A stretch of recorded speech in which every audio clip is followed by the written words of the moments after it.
शंभू जी मेरे यहाँ खड़े हैं, मैं उनकी बात से एक बात से बिल्कुल सहमत नहीं हो सकता, मरते दम तक सहमत नहीं हो सकता। ठीक है, विदेश में हमारे बहुत सारे लोग हैं, आज उनके पास पैसा है, धन है, संपत्ति है, लेकिन यहाँ आते हैं तो वहाँ चूड़े चमारी है। हमारी मौलिक जिम्मेदारी हमारी अपने साथ हो रहे अन्याय के खिलाफ लड़ाई। तो ऐसे में आप कैसे कहेंगे कि दलित समान हो गए? आप कैसे कहेंगे कि आदिवासी बराबर हो गए? आप इस देश में पूरा जो आर्थिक कारोबार है, आर्थिक कारोबार का 90% हिस्सा 2 जाति 3 जातियों के हाथ, लेकिन जो आदमी उस दौड़ में थोड़ा आगे है और जो अंतिम आदमी को हाथ पकड़ के आगे ला सकता है, उसको पीछे छोड़ने की प्रवृत्तियां समाज, राजनीति, प्रशासन सब जगह पे चल रही है।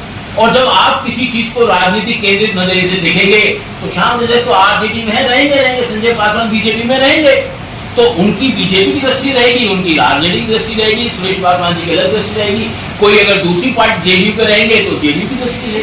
अगर ये चारों लोग समाज केंद्रित नजरिए से चीजें की देखेंगे तो संजय पासवान बीजेपी में मजबूत होंगे, श्याम रजक आरजेडी में मजबूत होंगे, सुरेश पासवान आरजेडी में मजबूत होंगे। ये हमें समझना है कि ये चीजें मजबूती वहां होंगी, क्योंकि हमारे नेताओं को जहां भी हैं, चाहे वो भाजपा में है, चाहे वो कांग्रेस में है, चाहे वो आरजेडी में है, उनको वहीं पर अगर वो मजबूत रहेंगे तभी हमारी आवाज मजबूती के साथ।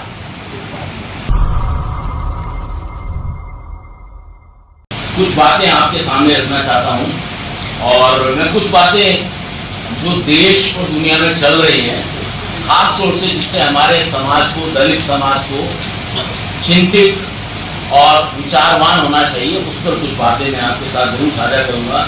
समय का थोड़ा अभाव है तो मैं बहुत ज़्यादा लंबा नहीं खींचूंगा, लेकिन मैं कुछ बातें जो सब साथियों ने, संजय जी ने मुझको कहा था कि जो तमाम लोग बोलेंगे उनके बारे में उन्होंने क्या क्या कहा है, उसको भी एक बार थोड़ा सा रेखांकित कर दें, जिससे कि आप लोगों को भी चीज़ों को समाप्त करने में आसानी हो जाए। और फिर मैं जो है, मैंने सब लोगों ने जो कहा है, उन सब व्यक्तियों की मैंने नोट किया है, किसने क्या क्या कहा है, और मैं कोशिश करूँगा कि शायद कुछ लिखकर मैं संजय जी को और आप सब लोगों के साथ शेयर कर दूँ।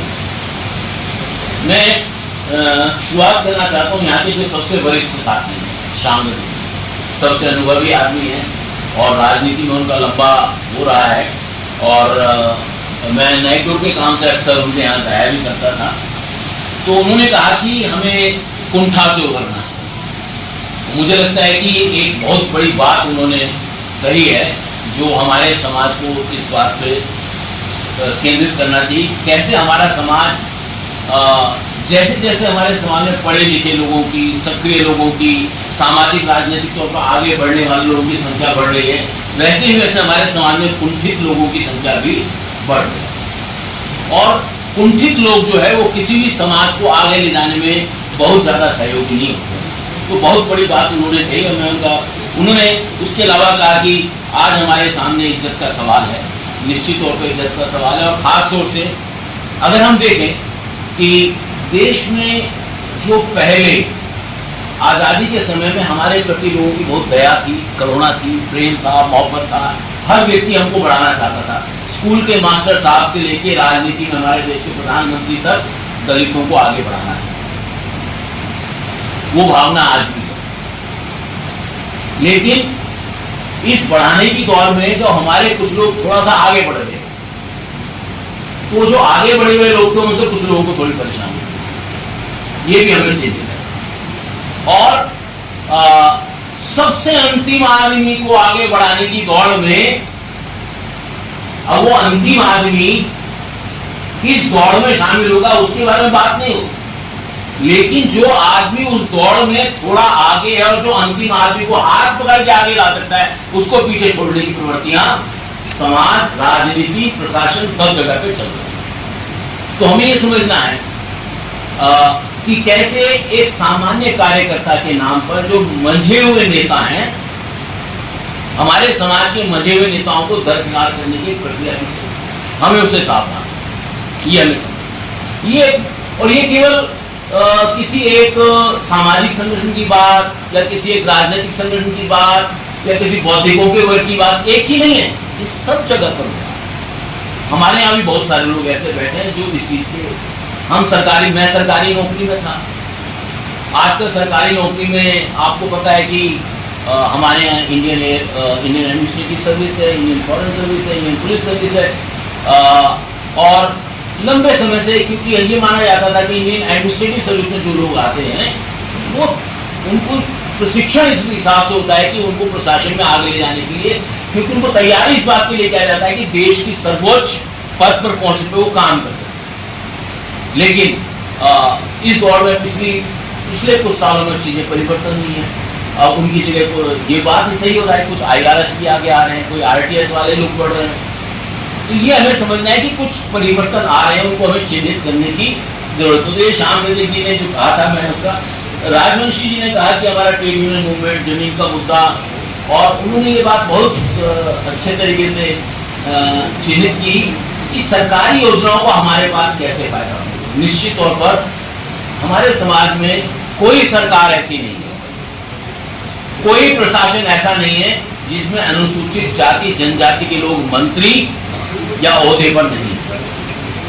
लेकिन इस सारी स्थिति के बावजूद उन तमाम योजनाओं का फायदा हम तक क्यों नहीं पहुंच रहा है जिनका फायदा हमारे लोग पहुंचाना है।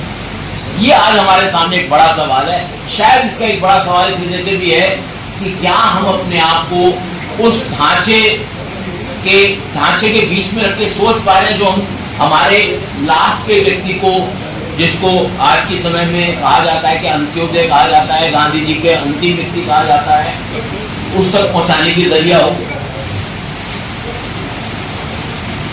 और साथ जो है शंभू जी मेरे यहाँ खड़े हैं, मैं उनकी एक बात से बिल्कुल सहमत नहीं हो सकता, मरते दम तक सहमत नहीं हो सकता कि देश का दलित जो है ब्राह्मणों के बराबर पहुंच गया है या अगली जाति के बराबर पहुंच गया है। ये एक बहुत धूर्ततापूर्ण सेंटेंस है, क्योंकि भारत का संविधान ये कहता है कि दलित और आदिवासी अगर बाकी समाज के समान पहुंच जाएंगे, उनके प्रति जो सकारात्मक नीतियां उसको खत्म कर दो। ये बयान आपका उस नीति को ध्वस्त करने वाला है। मैं इस बात से कभी सहमत, एक सामाजिक दलित व्यक्ति को नहीं आता, मैं इस बात से सहमत नहीं हो सकता कि क्योंकि एक गरीब ब्राह्मण और दलित ब्राह्मण, एक गरीब भूमिहार और दलित भूमिहार एक नहीं हो सकते, एक नहीं माने जाते, हमें समझना। और ठीक है, विदेश में हमारे बहुत सारे लोग हैं, आज उनके पास पैसा है, धन है, संपत्ति है, लेकिन यहाँ आते हैं तो वहाँ चूड़े चमारी रहते हैं, हमें समझना। तो सवाल केवल धन संपत्ति विद्वता का नहीं है। अगर आज हम दलित बराबर हो जाते थे तो बताइए इस देश में 300 से ज्यादा यूनिवर्सिटीज है, कितनी यूनिवर्सिटी में वाइस चांसलर हैं? अभी एक सवाल किसने उठाया, प्रोफेसर साहब मुकेश ने उठाया।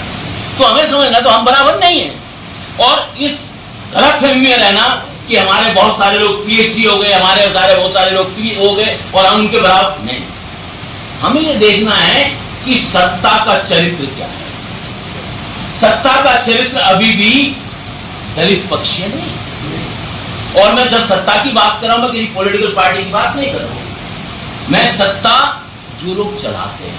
मैं आपको बताना चाहूं, हरिकेशवर राम भी जानते होंगे, भारत की सेंट्रल गवर्नमेंट, यूनियन गवर्नमेंट है, यूनियन गवर्नमेंट में अभी भी 68% जो क्लास 1, क्लास 2, क्लास 3, जिनको आप क्लास 4 भी, उसमें कर्मचारी 68% कर्मचारियों की संख्या non schedule caste, non schedule tribe, non OBC से आते हैं। कहां से आते हैं आप समझते हैं?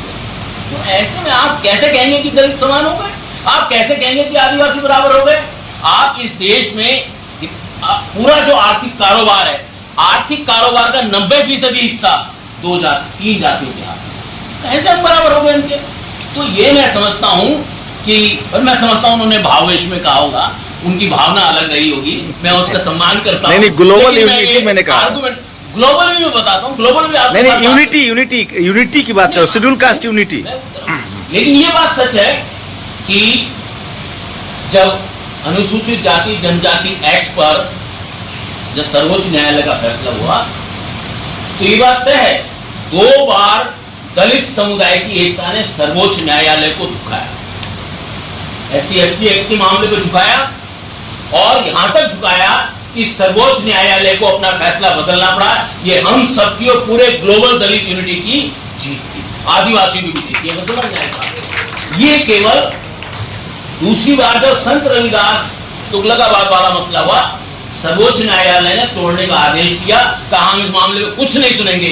10, 5, 4, 6 दिन बाद ही उनको केस को वापस बुलाना पड़ा और कहना पड़ा ये जमीन हम आपको देने वाले। तो ये जो सामाजिक दबाव है, ये सामाजिक दबाव हम सबकी संचित पूंजी है। सवाल ये है कि जो इतनी बड़ी संचित पूंजी है, इसको लेके कैसे जाएं, कहाँ जाएंगे। और इसी के साथ में है ना, बाकी साथियों की बातों को छोड़ते हुए संजय जी मुझे माफ करेंगे, मैं अब अपनी बात पर आना चाहता हूँ। और मैं इसलिए आना चाहता हूँ क्योंकि मुझे लगता है कि वही कुछ बातें हैं जिनसे मैं चिन्हित करना चाहता हूँ। एक बात तो मैं चिन्हित करना चाहता हूँ, मैं नैगडोर के काम के तहत पूरा देश घूमता हूँ और देश में मैं गांव देहात में ज़्यादा घूमता हूँ और जहाँ भी जाता हूँ, शहर में भी जाता हूँ, तो लोगों से गांव देहात के लोगों के बारे में ज़्यादा बात करता हूँ। एक बात जो हमें चिन्हित करने की जरूरत है, हमारे समाज में जो दलित जातियां हैं, इतनी सारी जातियां, कुछ जातियां तो ऐसी है जिनको उंगलियों पे गिना जा सकता है। उत्तर प्रदेश में फॉर एग्जाम्पल बताऊं, 66-65 जातियां शेड्यूल कास्ट की, कुछ जातियां तो ऐसे हैं जिनकी आबादी 1000 से कम है। ये हमें समझ। तो लेकिन हमारे समाज में धारणा बनी है और एक धारणा बनाई जाती है कि इन जातियों के साथ अन्याय हो रहा है, इन जातियों के साथ ऐसा हो रहा है, इन जातियों के साथ। हमें ये समझना है कि हमारे समाज में जो एक्स अनटचेबल जातियां हैं, वो सब अपने विकास के अलग अलग दौर में हैं। अपने विकास के सामाजिक दौर में अलग है, अपने विकास के राजनीतिक दौर में अलग है, कारोबार, आर्थिक, धन संपत्ति में अलग है। लेकिन हमारे पास उन जातियों के विकास के दौर की कोई तथ्यात्मक जानकारी सामाजिक कार्यकर्ताओं के पास, राजनीतिक नेताओं के पास, नीति निर्धारक लोगों के पास, किसी के पास नहीं। हालांकि जो रजिस्ट्रार जनरल ऑफ इंडिया है वो डेटा इकट्ठा करता है, लेकिन वो डेटा हमारे तक पहुंचता है। तो मुझे लगता है कि हमें ये समझना है, तो हम लोगों ने नैगडोर के तौर पर, और मैं आप सब लोगों से भी ये कहना चाहता हूँ, हम लोगों को एक ऐसा डेटा आर्किटेक्चर बनाना चाहिए जहां हम तथ्य और मिथक को अलग कर सकें, मिथ्स एंड रियलिटीज को अलग कर सकें। दलितों की अपने बारे में, दलित समाज की अपने समाज के बारे में बहुत सारे मिथक हैं। जैसे भी एक मिथक तो यही निकल कर आया जब डोम साहब ने कहा कि डोम समाज का कोई वो नहीं। उन्होंने कहा कि डोम समाज 20 साल वो मेंबर ऑफ पार्लियामेंट था, हमारे पास जानकारी नहीं है, हमारे पास जानकारी नहीं है, तो और वो पॉलिट ब्यूरो के मेंबर भी है। ऐसे बहुत सारे मिथक हमारे समाज के बीच में हैं, लेकिन इन मिथकों को तोड़ने के लिए जिम्मेदारी हमारे बौद्धिक समाज के पास है। लेकिन क्या दलित समाज का बौद्धिक समाज इस बात के लिए तैयार है? क्या हमारे जो प्रोफेसर्स हैं, हमारे जो टीचर्स हैं, हमारे जो इंटेलेक्चुअल्स हैं, क्या वो देख रहे हैं देश की नीतियों को आंकड़े के नजरिए से देख रहे हैं, उनके प्रगति के नजरिए से देख रहे हैं? क्या वो देख पा रहे हैं कि देश में जो सामाजिक, आर्थिक, राजनीतिक बदलाव आ रहे हैं, उन राजनीतिक बदलाव का 10 साल बाद हमारे समाज पे क्या असर होने वाला है? हमें ये समझना है। एक चीज और जो मैं चिन्हित करना, हमारे समाज की जो प्रवृत्ति है, हम पूरे समाज का बोझ अपने कंधे पे लेना चाहते हैं। जो भी दलित, जो भी पीड़ित है, जो भी उत्पीड़ित है, जो भी अन्याय का शिकार है, सब हमारे सिर पे सवार है, वो सब दलितों के सिर पे सवार है। दलित सोचता है उसके बिना इस देश में कुछ हो नहीं सकता, अन्याय की लड़ाई लड़ने का ठेका उसी के पास है। मैं उस मामले में बाबा साहब डॉक्टर अम्बेडकर की बात आपको याद दिलाना चाहता हूं। डॉक्टर अम्बेडकर के जमाने में वो परिस्थितियां थी, देश में बहुत सारे अन्याय के लोग, सारी जातियां अन्याय की शिकार थी, नॉन ब्राह्मण सारे अन्याय के शिकार थे, नॉन ब्राह्मण का बहुत बड़ा मूवमेंट था। लेकिन डॉक्टर अम्बेडकर ने तय किया, भाई मेरा कंधा तो कमजोर है, मैं तो केवल अपने समाज की बात करूं, मैं तो केवल दलित या अनटचेबल समाज की बात करूं। मैं दलितों के साथ, मेरा अनुभव ये कहता है, मैं निवेदन ये करना चाहता हूं, दूसरों का बोझ उठाना बंद कर दीजिए, पिछड़ों की जिम्मेदारी पिछड़ों के कंधे पे डाल दीजिए। वो रहे, बचे, जिंदा रहे, मरे, उनकी जिम्मेदारी, उनके नेताओं की जिम्मेदारी, हमारी जिम्मेदारी नहीं हो सकती। हमें ये समझ, क्योंकि हमारा खुद का इतना बोझ है, हम उसको उठा नहीं पा रहे। हमारे 25 करोड़ की शेड्यूल कास्ट की आबादी है, उनके लोगों की आवाज को, उसके न्याय की आवाज को हम उठा नहीं पा रहे हैं। दूसरों की आवाज उठा क्या करेंगे? और दूसरों की आवाज उठाने के चक्कर में हमारा उनके साथ मतभेद हो रहा है, जो गेहूं के साथ हमें भी पीसते हैं।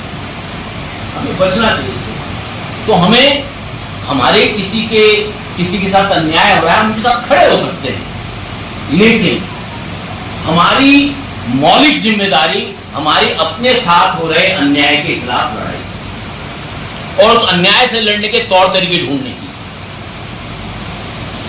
तो ये बात मैं कहना चाहता कि पूरी दुनिया का बोझ अपने कंधे पे ना उठाए, अपने समाज का बोझ कंधे पे उठाए।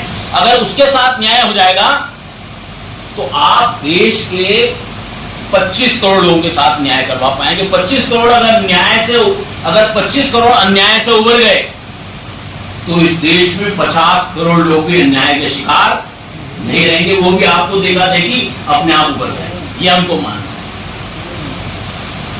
है। एक बात मैं दूसरा मैं ये कहना चाहता था कि हमें एक दूसरी चीज है हमारे यहाँ, और मैं उसको संजय जी के साथ में पिछले 3 दिन जब था यहाँ पर आ गया था, मैं बातचीत कर रहा था, लेकिन एक बात मैं आपके निगाह में लाना, सबके निगाह में लाना चाहता हूँ कि हमारा जो नज़रिया है, हमारा ज़्यादातर लोगों का नज़रिया, और इसमें मेरा थोड़ा राजनेताओं से भी थोड़ा सा मतभेद है, और मैं बहुत पोलाइटली, बहुत विनम्रता से उस बात को रखना चाहता हूँ कि दलित राजनीति की असफलता कहाँ है या दलित नेताओं की असफलता कहाँ है, ये हमें समझना है। हुआ क्या है कि और दलित समाज, अगर दलित नेता असफल हो रहा है, हमें समझना है ये दलित नेता की असफलता नहीं, ये दलित समाज की असफलता, ये हमें समझना है। अगर हमारा नेता परफॉर्म नहीं कर पा रहा है तो हमारी जिम्मेदारी है कि हमारा नेता परफॉर्म नहीं कर पा रहा है, हमारी जिम्मेदारी है। उसकी जिम्मेदारी, उसका वजह क्या है? उसकी वजह, एक बहुत बड़ी वजह यह है कि हम जो है अपनी सारी प्रक्रियाओं को समाज केंद्रित बनाने की बजाय समाज की सारी प्रक्रियाओं को, चाहे हमारा जैसे समाज है, सरकार है, नीतियां हैं, न्याय है, अर्थव्यवस्था है, संस्कृति है, ये तमाम चीजें ऐसी है, हम इन चीजों को समाज केंद्रित नजरिए से देखने की बजाय हम उसको राजनीतिक केंद्रित नजरिए से देखते हैं। और जब आप किसी चीज को राजनीतिक केंद्रित नजरिए से देखेंगे तो शाम रजक तो आरजेडी में रहेंगे, संजय पासवान बीजेपी में रहेंगे, तो उनकी बीजेपी की दृष्टि रहेगी, उनकी आरजेडी की दृष्टि रहेगी, सुरेश पासवान जी की अलग दृष्टि रहेगी, कोई अगर दूसरी पार्टी जेडीयू पे रहेंगे तो जेडीयू की दृष्टि रहेगी। लेकिन अगर ये चारों लोग समाज केंद्रित नजरिए से चीजें की देखेंगे तो संजय पासवान बीजेपी में मजबूत होंगे, श्याम रजक आरजेडी में मजबूत होंगे, सुरेश पासवान आरजेडी में मजबूत होंगे। ये हमें समझना है कि ये चीजें मजबूती वहां होंगी, क्योंकि हमारे नेताओं को जहां भी हैं, चाहे वो भाजपा में है, चाहे वो कांग्रेस में है, चाहे वो आरजेडी में है, उनको वहीं पर अगर वो मजबूत रहेंगे तभी हमारी आवाज मजबूती के साथ। हम क्या कोशिश करते हैं, नहीं नहीं नहीं, अरे ये क्या संजय पासवान क्या करते रहते हैं, कुछ ये करते रहते हैं, वो करते रहते हैं, और हम तो, हमारा तो थोड़ा सा नजरिया थोड़ा सा नीला है, चश्मा थोड़ा नीला कर लेना चाहिए। अरे भाई, मैं ये कहना चाहता हूँ कि ये राजनीति की दुनिया तो सतरंगी ही रहेगी, डेमोक्रेसी है और इसको सतरंगी ही रहने दो। आप ये देखिए, इस सतरंगी कलर में आपके समाज का कलर उसमें आ रहा है, नहीं आ रहा। आप अपने समाज के रंग को बचाइए, उसमें आप अपने समाज का रंग उनके पास थोपिए, तो हमारी चीज आगे बढ़ेगी। तो मैं ये कहना चाहता था कि हम चीजों को समाज के नजरिए से देखना शुरू करें, नीतियों को समाज के नजरिए से देखना शुरू करें, हम अपने सांसदों को समाज के नजरिए से देखना शुरू करें, अपने नेताओं को, किसी भी पार्टियों को समाज के नजरिए, समाज को वो क्या कंट्रीब्यूट कर रहे हैं। अगर नहीं कर पा रहे हैं तो हम क्या उनको, कैसे उनके साथ काम करें कि वो समाज के लिए काम कर पाए। ये मैं एक बात कहना चाहता था। और मैं एक चीज और भी कहना चाहता था कि हमारे यहाँ जो है एक बड़ा मुद्दा जो मैं लाता, हमारे देश में पिछले 75 साल में, देखिए आजादी का अमृत काल है, श्याम रजक जी ने कहा आजादी का अमृत काल है, थोड़ा सा अमृत हमारे से भी आना चाहिए। लेकिन मैं ये कह रहा हूं कि इस अमृत काल में हमने हजारों लाखों सामाजिक कार्यकर्ता, बौद्धिक और नेता पैदा किए, इस समाज ने पैदा किए, और वो इस व्यवस्था ने पैदा की। हमको ये भी समझना है, ऊपर से नहीं टपके वो लोग, सबको इस व्यवस्था ने ही पैदा किया। हरिकेश्वर राम जी चीफ इंजीनियर हैं तो वो इस व्यवस्था से पैदा हुए। अगर अशोक भारती पहले कहीं वो चीफ इंजीनियर थे तो वो इस व्यवस्था से ही पैदा हुए, वो अपने आप नहीं पैदा हुए, आरक्षण की व्यवस्था से पैदा हुए। लेकिन हमारे सामने सवाल ये है कि जो इतनी हजारों की संख्या में हमारे पास बौद्धिक पैदा हो गए, कार्यकर्ता पैदा हो गए, अब इनको आगे ले जाने के विकल्प क्या, ये कहां जाएंगे, इनको सस्टेन करने का तरीका क्या है हमारे पास? क्या कोई पॉलिटिकल पार्टी हमको सस्टेन कर पाएगी? क्या कोई सामाजिक संगठन हमको सस्टेन कर पाएगा? क्या कोई आंदोलन हमको सस्टेन कर पाएगा? ये सवाल हमारे समाज के सोशल डायलॉग में नहीं है, सोशल कंसल्टेशन में ये हमारा मुद्दा नहीं। और मुझे लगता है इसलिए मैं अपनी बातें तो बहुत हैं, लेकिन मैं अंतिम बात पर आना चाहता हूं। और ये जो इतना बड़ा बौद्धिक है, जैसे हमारे यहाँ क्या है कि बहुत सारे बौद्धिक बुद्धिजीवी हैं, कुछ लोग सिविल सर्विस की तैयारी में अपनी उम्र निकाल देते हैं, ठीक है, और जब सिविल सर्विस सिलेक्शन नहीं होता तो फिर बेचारे फ्रस्ट्रेट हो जाते हैं। तो ऐसे ही हमारे बहुत सारे कार्यकर्ता हैं, वो राजनीति में प्यादे के तौर पे भर्ती होते हैं और विधायक और एमपी नहीं बन पाते तो वो भी फ्रस्ट्रेट हो जाते हैं, क्योंकि हमारे पास हमने ढांचा बना रखा है, हम इसी ढांचे में जिएंगे और ये ढांचा हमको बताया गया है कि इस ढांचे में आपको जीना है, हमें इस ढांचे को तोड़कर आगे बढ़ना पड़ेगा। क्यों नहीं हमारे समाज के बुद्धिजीवी, अगर आपको प्रोफेसर बनने का मौका नहीं मिला, आपको सिविल सर्विस में जाने का मौका नहीं मिला, अरे आप समाज के बीच में रह के समाज के सामाजिक आर्थिक अधिकारों की सरकारी कार्यक्रमों को लागू करवाने की पैरवी क्यों नहीं कर सकते? मैं आपको एक छोटा सा उदाहरण देना चाहता हूं कि 2014 में तब मोदी जी की सरकार नहीं है, ये भी हम लोगों ने फरवरी 2014 में बुंदेलखंड के चिरगांव ब्लॉक में 5 बच्चों को आइडेंटिफाई किया, ये 12वीं पास बच्चे नए दून आइडेंटिफाई किए। इन 5 बच्चों को हमने 2-2 लैपटॉप दिए, किसी से हमने दान मांगा, झोली फैलाई और हमने झोली फैला के उनसे कहा कि आप हमें लैपटॉप, हमने उनसे पुराने कंप्यूटर मांगे थे, कह रहे क्या करेंगे? मैंने कहा नहीं आप कंप्यूटर दे दीजिए, हम अपने बच्चों को गांव देहात में कंप्यूटर सिखा देंगे। उन्होंने कहा नहीं, वो बेचारे थोड़े दयालु थे, उन्होंने कहा नहीं यार पुराने कंप्यूटर दे देना, आप नए लैपटॉप दे देंगे। हमने उन्हें लैपटॉप दे दिए।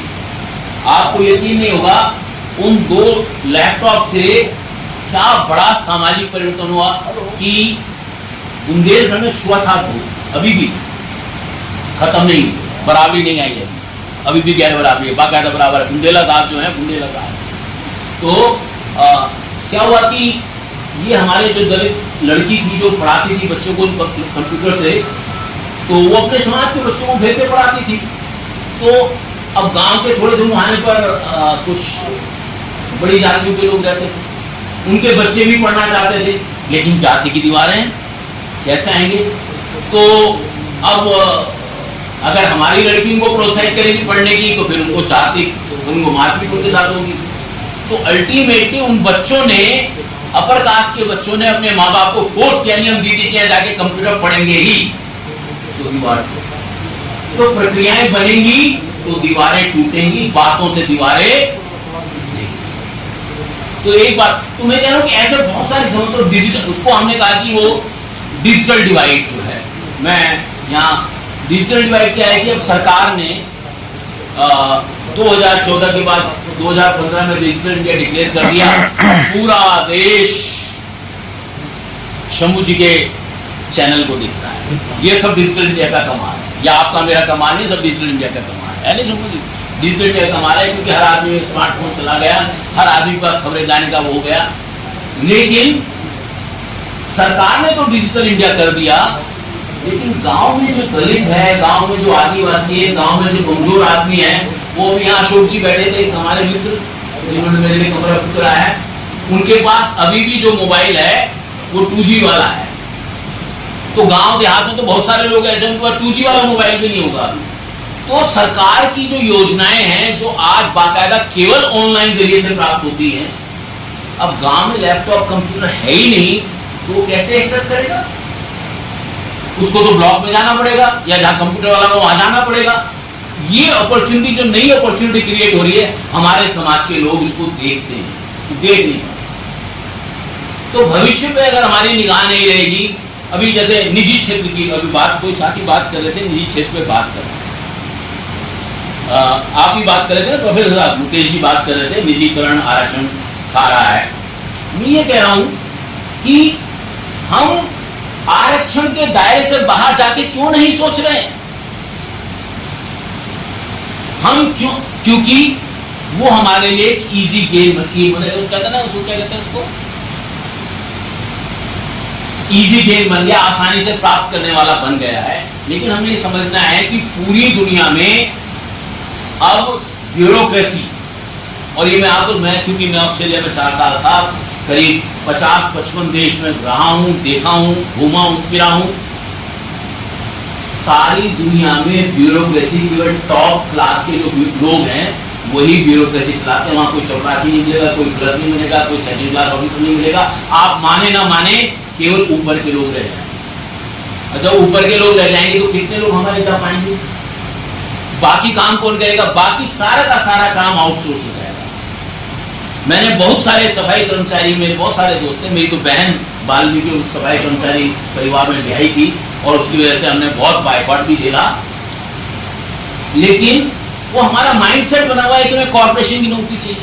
हमारा माइंडसेट बना चपरासी की नौकरी मिल जाए। हमारा जो रविदास समाज का है, चपरासी की नौकरी मिल जाए, चाहे 5 लाख रुपए ले लो। अरे भाई, 5 लाख रुपए लगा के छोटा सा धंधा कर लो, मेहनत कर लो, तो नई नई बिजनेस की अपॉर्चुनिटी पैदा हो रही है। मैं कल ही बात कर रहा था जिससे शायद अभी क्या हो रहा है कि सरकार में ट्रांसपोर्ट पॉलिसी में बहुत परिवर्तन आ रहा है। सब जगह इलेक्ट्रिकल व्हीकल आ रहे हैं। अब जब इलेक्ट्रिकल व्हीकल आ जाएंगे, लोग इलेक्ट्रिकल व्हीकल चलाएंगे, इलेक्ट्रिकल व्हीकल के रिपेयर की दुकान खुल जाएंगी, उसके स्टोर खुल जाएंगे, तब दलितों को समझ में आएगा, अरे ये जो पूरे इलेक्ट्रिक व्हीकल का पूरा धंधा हमारे हाथ से निकल गया।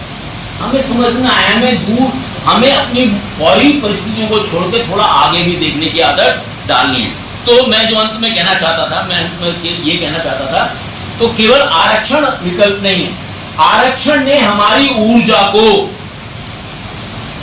के सदुपयोग की सीमाओं को रोका हुआ है।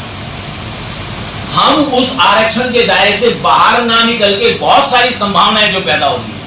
फॉर एग्जाम्पल, एडवर्टाइजिंग इंडस्ट्री है। आपको पता है ना, इस देश में आजकल सरकार किसी की भी हो, नीतीश जी की, बाबू की हो, प्रधानमंत्री मोदी की हो, अरविंद केजरीवाल की हो, खट्टर जी की हो, किसी की भी सरकार हो, एडवर्टाइजमेंट का बूम है।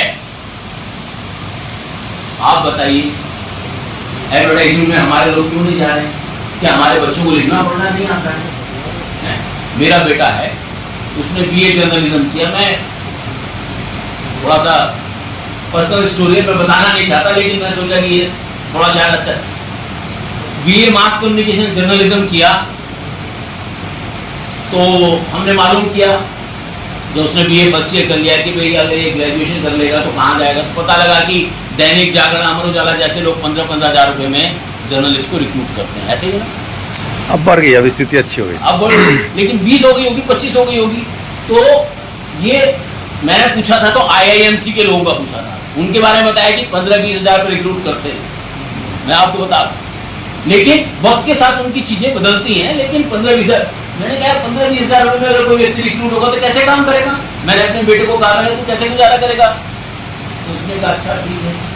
तो उसने कहा कि मैं एडवर्टाइजिंग में चला गया। एडवर्टाइजिंग में गया, 1 साल में उसकी तनख्वाह जो है करीब 44,000। और ये इतना बड़ा बिजनेस है। मोदी जी को भी एडवर्टाइजिंग करने वाले लोग चाहिए, श्याम रजक जी को भी चाहिए, संजय, आप लोग करते नहीं, लेकिन श्याम रजक जी को भी चाहिए, संजय पासवान जी को भी चाहिए, हमारे सुरेश जी को भी चाहिए, सबको चाहिए एडवर्टाइजिंग, हरिकेश्वर राम जी को चाहिए। हम इतने सोशल मीडिया पे करते रहते हैं, हमें भी चाहिए। लेकिन हम इनको प्रोफेशनल नजरिए से नहीं देखते। तो हमें समझना है कि बहुत सारे नए काम धंधों की पैदा हो रही है, लेकिन पुराने काम धंधे जा भी रहे हैं। जैसे पुराने काम धंधे कैसे जा रहे हैं? हमारे लोग मनरेगा में काम करते थे, अब मनरेगा में कौन काम कर रहा है? तो अब तो मशीन ही काम कर रही है सबसे पहले। वो हमारे पुराने काम धंधे खत्म हो रहे हैं। तो हमें समझना है कि हमारे काम धंधे पुराने खत्म हो रहे, नए धंधे हम चुन नहीं पा रहे, नए धंधों में जा नहीं पा रहे। तो हम तो अपने लिए खुद ही एक कब्र खोदने का इंतजाम कर रहे हैं। तो हमें समझना है कि हमको ये करना है, और इसीलिए हम ये समझना है क्या हमारे पास हमने कोई एक ऐसा संस्थागत ढांचा तैयार किया है कि जो हमारे अधिकारों की पैरवी करे, हमारे अधिकारों को मजबूत करे, हमारे अधिकारों के संरक्षण का काम करे, और इन सब चीजों के लिए सरकार ने एक मशीनरी बनाई है, शेड्यूल कास्ट कमीशन बनाया है, लेकिन क्या हम शेड्यूल कास्ट कमीशन पर निर्भर रह सकते हैं? क्या हम शेड्यूल ट्राइब कमीशन पर निर्भर रह सकते हैं? क्या हम सफाई कर्मचारी आयोग पर निर्भर रह सकते हैं? इन तमाम चीजों के रहते भी तो सारी चीजें हो रही है ना। हमारे पास गैर सरकारी ढांचा क्या है सरकार के साथ। एक चीज और जो इससे जुड़ी हुई है वो ये है कि हम हमेशा एक विरोध के मोड में, जैसे हमको कोई मौका मिलता है विरोध करने का, तुरंत हम अपने जूते कस के एकदम विरोध के मैदान में उतर पड़ते हैं, क्योंकि अन्याय के प्रति हमारा जो कमिटमेंट है वो सबसे ज्यादा है, इसलिए हम विरोध करते हैं। लेकिन हमें समझना है कि हमारे पास सरकारों के साथ संवाद करने की प्रक्रिया है। अब 2 अप्रैल के बारे में बात हो रही थी, मैं आपको बताना चाहता हूँ, क्योंकि बहुत सारी 2 अप्रैल का जो भारत बंद हुआ, पूरे देश में सब लोगों ने मिलकर उसको सफल किया। और क्या आप जानते हैं कि 2 अप्रैल के भारत बंद के बाद भी SC/ST एक्ट में सरकार ने कोई परिवर्तन नहीं किया था? कोई परिवर्तन नहीं हुआ था। उस SC एक्ट, अगर मान लीजिए 2 अप्रैल का भारत बंद वहीं पर रह जाता था तो SC एक्ट में कोई परिवर्तन नहीं होता था, सुप्रीम कोर्ट उसको वापस लेने वाला। उस बात को लेके दोबारा एक प्रक्रिया बनाई गई और नैगडोर का उसमें नाम आया, बदनामी ज्यादा नहीं, सरकार की तरफ से बदनामी मिली, समाज की तरफ से नाम मिला नहीं, ठीक है। तो नैगडोर ने प्रक्रिया बनाई कि 9 अगस्त 2018 को दोबारा भारत बंद करेंगे। सरकार ने पार्लियामेंट के सेशन के तहत मानसून सेशन में अगर एक्ट में परिवर्तन नहीं किया, हम दोबारा भारत बंद करेंगे। और उसको लेकर फिर हमने तमाम पॉलिटिकल पार्टियों से मीटिंग की, रामविलास पासवान जी से मीटिंग तक वो जुड़ा थे। तो अल्टीमेटली सरकार ने उसको पार्लियामेंट सेशन खत्म होने से पहले वो परिवर्तन उन्होंने किया। तो हमें समझना है कि आंदोलन एक चीज है, लेकिन आंदोलन को सफल बनाने के लिए आपके पास अगर कोई इंस्टीट्यूशनल मशीनरी नहीं है, आपके पास विचार एक चीज है, लेकिन विचार को आगे ले जाने के लिए अगर आपके पास इंस्टीट्यूशनल मशीनरी नहीं है, आपके पास बहुत नए नए आइडिया हो सकते हैं, बिजनेस के आइडिया, लेकिन अगर इंस्टीट्यूशनल मशीनरी नहीं है तो हम चीजों को आगे ले जा नहीं सकते। इसलिए मेरा आपसे निवेदन है, हमें ये समझना है कि हमारे पास सामाजिक और नॉन गवर्नमेंट सेक्टर में इंस्टीट्यूशंस की कमी है। असल में हुआ क्या है पिछले कुछ दिनों में, और यहां से मैं अपनी बात खत्म करूंगा, कि हम नेताओं, हमारे नेता इंडिपेंडेंटली काम करते रहे, हमारा समाज इंडिपेंडेंटली काम करता रहा, दोनों के बीच में केवल इमोशनल अटैचमेंट रहा। अब सवाल ये है कि हमारे जो हरकेश्वर राम जी जैसे जो प्रतिबद्ध काम करने वाले इंजीनियर हैं, जो बिहार में जगह जगह जाके काम करते हैं, और बहुत सारे साथी हैं, तो हमको ये समझना है कि जो सामाजिक तौर पर लोग जो काम करते हैं और नेता जो अपने लेवल पे काम करते हैं, इनके बीच में संवाद की एक इंस्टीट्यूशनल मैकेनिज्म कैसे हो, और हम किसी को बदले नहीं ना। हम, मेरा निवेदन ये है कि जब आप इंस्टीट्यूशनल मशीनरी बनाएं तो आप श्याम रजक जी को अपनी पॉलिटिकल पार्टी में ले जाने के लिए ना बनाएं, या जो संजय पासवान जी को कोई अपनी पार्टी में ले जाने के लिए इंस्टीट्यूशनल मशीनरी ना बनाए। जो काम कर रहा है ये फैसला उसके ऊपर छोड़ दीजिए कि वो किस विचारधारा के साथ है, किस पार्टी के साथ है, किस मुहिम के साथ, ये उनके ऊपर छोड़ दीजिए। लेकिन समाज के व्यक्ति के तौर पर हमको ऐसी इंस्टीट्यूशनल मशीनरी जरूर बनानी चाहिए कि हम अपनी बातें दिल खोल के समाज के तौर पर एक दूसरे के साथ साझा कर सकें, एक दूसरे की पीड़ा में, उत्पीड़न में, परेशानी में एक दूसरे की सपोर्ट कर सकें। और मैं ये बताना चाहता हूँ आखिर में कि रोमांटिसिज्म से बचना चाहिए। आजकल बहुत सारे लोग जो हैं, सबसे कमजोर व्यक्ति को हमारा सबसे ताकतवर नेता बनाना चाहिए, ये होगा। अगर हरिकेश्वर राम जी के चपरासी को, मैं माफी चाहता हूँ उनके, हरिकेश्वर राम जी के चपरासी को अगर वो हरिकेश्वर राम जी के बरस खड़ा करना चाहेगा, मैं तो उसको स्वीकार करने वाला नहीं हूं, चाहे मेरे घर में पैदा हुआ बेटा हो। क्योंकि हमें मजे हुए व्यक्ति चाहिए जो हमारे समाज का नेतृत्व करें। हमें नए व्यक्ति से गुरेज नहीं है, लेकिन नए व्यक्ति को थोड़ा सीखने दीजिए, उसको प्रोत्साहन दीजिए, उसको बढ़ावा दीजिए। लेकिन अगर हमारा कोई पुराना अनुभवी व्यक्ति बैठा है, उसके सर के ऊपर किसी नए व्यक्ति को लाएंगे तो हम उसको स्वीकार करने वाले नहीं है। जय भीम, जय भारत।